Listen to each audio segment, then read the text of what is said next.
şortuları çıxardırsınız ora, bir-biri ilə gəh vuruşurlar, savaşırlar.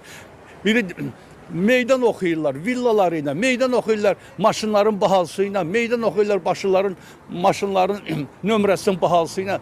Bilirik də, bu şərəfsizlər görməmişlərin əlinə ki, pul düşdü, büdcəni dağıtdılar, milyonları var, bu qancıqlar üçün xərcləyirlər də, onlar üçün meydan yaradırlar, efirlərdə reklam edirlər bunları.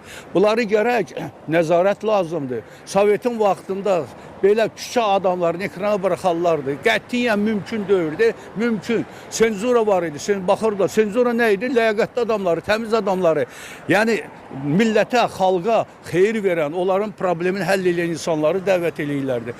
Bu nədir bura? Nədir bura? Zənənə hamamdır, nədir? Bu şortu müğənnilərdir toyda. Vururlar Moskvadan, Rusiyadan, hər yerdə pul qazanırlar, gəlirlər, özlərini reklam eləyirlər. Nə tərbiyələri var, nə qanacaqları var, nə onların şərəfi var, nə ləyaqəti var. Üzr istəyirəm sizdən. Bunların ancaq nədir? Hacı axtarmaq, hacı tanımaq və bir də toylarda ortalıqda meymunluq eləyib pul qazanmaq. Bunları ekrana çıxartmaq ayıbdır axı. Ayıbdır.